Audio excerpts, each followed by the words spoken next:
られないでも諦めない木箱拳握りしめこの運命と明日の記憶きつく抱いて守るよ Mimiko felt like there was a hammer pounding inside her head. It made it very hard to focus. She felt nauseous if she moved even the slightest bit. The only highlight was that the pain in her head made any other pain dim in comparison. Is she conscious yet? The voice echoed sharply in her head.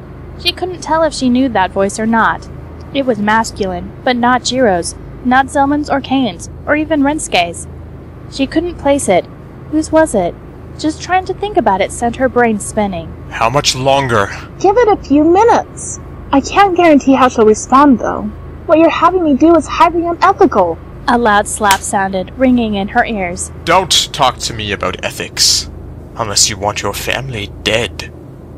Or should I call my men and tell them you've been misbehaving? The nurse cringed. No, that's not necessary. Then do your job! Kanye started pacing, keeping an eye on the nurse and her progress. He didn't bother telling her that her family was going to die anyway. It usually didn't help when you were trying to persuade someone to do something against their will. On second thought... He leaned down, looming over Mimiko's still body. Do you think it would wake her faster if I did this? He ripped the brace from her leg. You wouldn't! Watch me. He thrust his booted heel down with only partial force, just below Mimiko's knee. There was a sickening crunch. Mimiko screamed, pain shooting up her leg. She bit her tongue to keep from screaming again. A metallic taste filled her mouth. I think she's awake. Just keep her that way. He kicked at the injured compromiser as he walked away, causing her to gasp out again. Shh. She didn't know what else to say as the girl's eyes flew open. She blinked back a few tears at the agony she saw mirrored back at her. It'll be alright. She wished she'd been able to smuggle some kind of painkiller for the poor girl because she knew, beyond a shadow of a doubt, that it would not be alright. Not as long as Kanye was alive. But if she'd had some painkiller, she could have at least eased things, if only ever so slightly. Kanye pushed at the door and sneered at the two women, but motioned for his guards to leave the room. The women wouldn't be going anywhere, and he had some things he needed to make sure were in place before the Silver Blade arrived. Kane ran ahead of the others, his bulky shoulders covered in blue fur as he raced in his wolf's form. He wasn't called Kane the Blue Wolf for nothing. He paused for a moment, sniffing the air. It took a few seconds, but he managed to recapture the scent he'd been tracing. This way! With a loud howl, he sprang forward. Jiro and Zelman right behind him, easily keeping pace as they flew across the special zone, dodging buildings, civilians, and anything else solid in their way.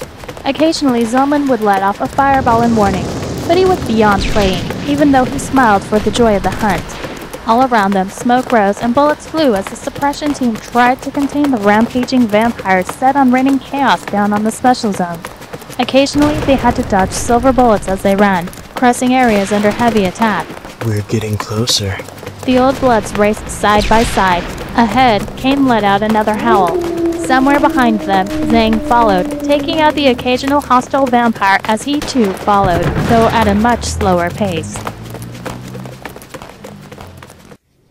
The two women had been left alone for a good 10 minutes. The nurse, whose name Mimiko learned was Emmy, had managed to at least set her leg, reapplying the brace. It didn't stop the pain, but it was better than doing nothing. My vision's getting blurry again. She winced as Emmy moved her to a sitting position, stuffing something hard behind her to prop her up. She grit her teeth against the nausea that resulted. Emmy pressed a hand against her forehead. Just try to hang in there. Hopefully, the company will be able to break in and rescue us. And if not, maybe they'll kill us quickly. I won't help these Blackbloods anymore, even if it does mean they'll kill my family. Not after what you've told me. Mimiko tried to laugh, but it was a sad attempt. If only I could walk. But you don't have to stay here. You could get away. You can leave me here. Emmy shook her head. It's no good. She looked around. We may be the only two in here now, but it won't stay that way long. I don't stand a chance against a Blackblood. It's better that I stay here and do what I can. The door opened and Kanye entered, followed by two other vampires. His eyes were bright, too bright. Quite the conversation you've got going there. He smiled maliciously. I believe I heard something about you not helping us anymore. He turned to Emmy. Isn't that what you said? Emmy gave Mimiko's hand a squeeze as she stood. It'll be alright. She turned to face the black blood. You're right. I won't. I don't care what you do to my family or to me. I won't help you hurt this woman. Kanye gave a bored yawn, then waved his hand. The two vampires sprang at Emmy, dragging her away from Mimiko. Her screams were short-lived as the Black Bloods took her life. Mimiko cringed, but did not look away. You monster! Blood spattered across her face as they threw Emmy's lifeless body to the ground. Kanye licked off some blood that had splashed onto his hand, looking at the compromiser the entire time. Don't be like that, Mimiko. It was just one of thousands of humans. There are plenty more to replace her. Mimiko clenched her fist, shaking. Anger kept her from blacking out. You won't get away with this. The company will find you and take you down. Kanye laughed while the other two took up posts by the door. The company? You honestly think they can save you? Let me tell you something about the company. They're the ones who couldn't save your parents. They're the ones who created this whole mess in the first place. Her breathing accelerated at the look of madness in his eyes. You're wrong. The company is about promoting peace between humans and vampires. He moved closer, leaning over to stare directly into her face. If it hadn't been for your precious company, vampires would take their rightful place at the top of the food chain. She glared at him, willing herself to ignore the pain. Pain was nothing. She tried to control her breathing. He watched her, amused. You know, Mimiko, I'm really sorry I wasn't there that night. Oh, how long ago was it now? 16 years? 17? I can't rightly remember. But I wished I'd been there to see your father as he tried, valiantly, I'm sure, to fight off my kind, to defy the inevitable. You see, if my men had waited just one more night, it could have all ended without so much bloodshed. But they were impatient. They had to do it their way. Despite her efforts, her breath came faster. Sweat beaded up on her forehead. She couldn't make herself move. What's really regrettable is I wasn't there when they got your mother. She was really trying to save you, you know. Such a waste. And she could have avoided it. All of it. If only she'd done as I'd asked. He lightly touched Mimiko's cheek. She tried not to flinch away, but her muscles twitched at the contact. He took her chin in one hand, forcing her to look at him. Don't be like that. It ruins your fair complexion. Reminds me so much of your mother. If only she hadn't refused my offer. She grit her teeth in anger. And what was that? With the other hand holding her chin, he forced her to her feet, pulling upwards, his eyes going hard, lips pulling back into a scowl. I offered her power. His pupils seemed to dilate, turning into deep black pools that she felt she'd drown in. I offered her prestige. All I asked was that she give up her filthy, red-blooded husband for immortality. Mimiko winced as the pressure on her jaw increased, Kanye's arm shaking more with every word he spat at her. Her feet left the ground. His eyes were changing, the color going in and out as they went from black to a dull crimson. I offered her everything! And when she refused, I vowed that I would personally take everything she had away from her! I would make her regret it every day of her life! Mimiko grabbed at the hand so close to her throat. She tried to pull her body upwards against the pressure, even the smallest bit to relieve the strain on her neck. There was no way she could pry his hand away from her.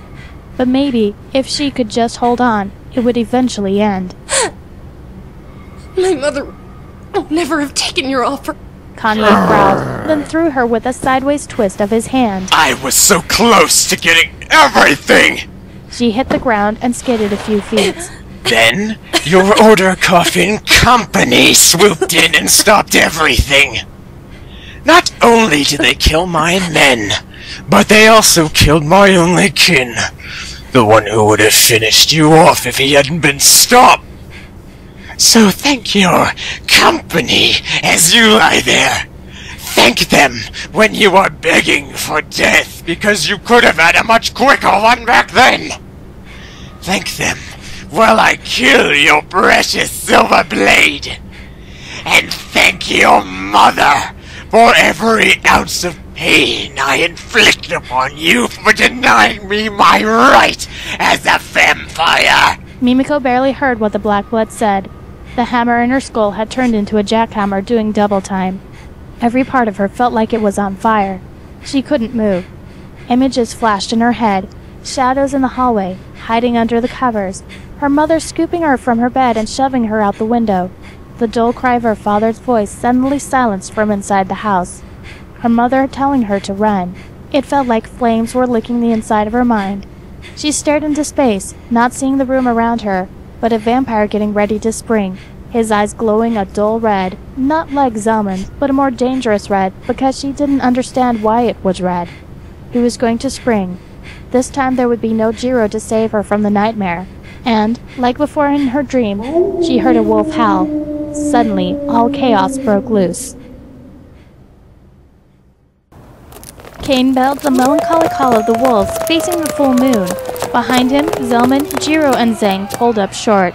Ahead of them stood one of the many older buildings in the special zone, surrounded by dozens of vampires just waiting for their chance for battle. I believe this is the place. Zelman lit a cigarette, placing one foot on a convenient stone. Well, at least we don't have to ring the bell. He glanced at the blue wolf a few paces ahead of them. This is no time for jokes. Jiro slid his silver katana from its sheath, calculating the number of blackbloods he would have to go through to get to the door. The red-haired vampire flicked the partially smoked stick away. Oh, on the contrary, Silverblade, this is the perfect time. Shall we? He didn't wait for a response as he jumped into the middle of the crowd, followed behind by Kane and Zhang, who tried to clear a path. Coming, Silverblade. He conjured a giant fireball of flame and sent it flying at a group of approaching vampires. Jiro bent his knees, fangs reflecting back the firelight as he grinned, not in anticipation or anxiousness, but for the sake of the battle, for the bloodlust building in him that he'd felt so many times before going into a situation beyond his control. He had no idea what kind of outcome to expect, but the challenge would push him through. It always had. Kanye froze at the sound of the baying wolf. They're early! He spat at the compromiser, but didn't get the satisfaction of a response. He pointed at the guards. You two! Make sure the kin killer finds his way here.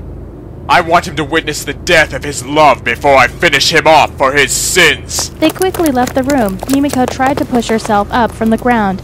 The effort took everything she had, but it wasn't enough. She could only raise herself a few inches, the vision of the crouching vampire still in her eyes as she struggled to remain conscious. You're wrong. Jiro's heart and blood belong to the sage, Alice Eve. She let herself fall back against the cold concrete. It almost felt good there, the cold against her bruised and torn skin. It didn't matter that the rest of her hurt and didn't want to respond. She just had to be strong until the very end, like her mother. That's all that mattered. Kanye began to laugh almost hysterically. The sage! The sage! So that's how it is. My revenge will be threefold!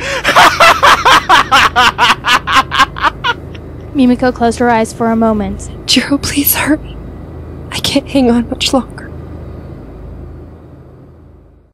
Inside Central Headquarters, Janai was giving orders that were relayed over radio to the fighting troops. The monitors flashed bright colors as technicians updated them, talking rapidly into their headsets. Confirmed, 4th yard cleared of hostile entities, relaying backup units to the 6th yard. Another 5 casualties reported in the 7th yard. Heavy concentrations still exist in the 1st and 3rd yards. Rerouting troops to compensate. Janai steepled his fingers as he watched the flashing screens. Had it only been a month since they'd last faced a crisis like this?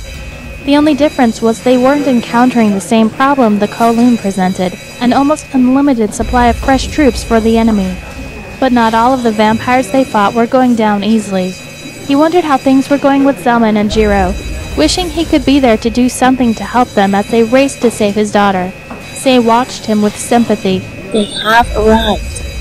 Now we wait. We wait. Inside, he was praying to every god he knew for their safe return.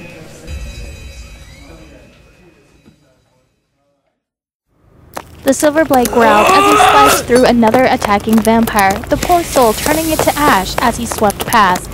Outside, Kane and Zhang were also fighting, with backup coming in to help. Inside, he and Zelman ran down the hallways, disposing of anyone who stood in their way. Zelman blasted a vampire who had tried to form a sneak attack from behind. He had a cruel smile on his face as he sent another fireball ahead of them. I can smell him. His eyes glinted. Jiro also sniffed the air. I smell... blood? No. I smell... He froze for half a second. Mimiko! Without another word, he was charging down the hallway. Wait! Jiro!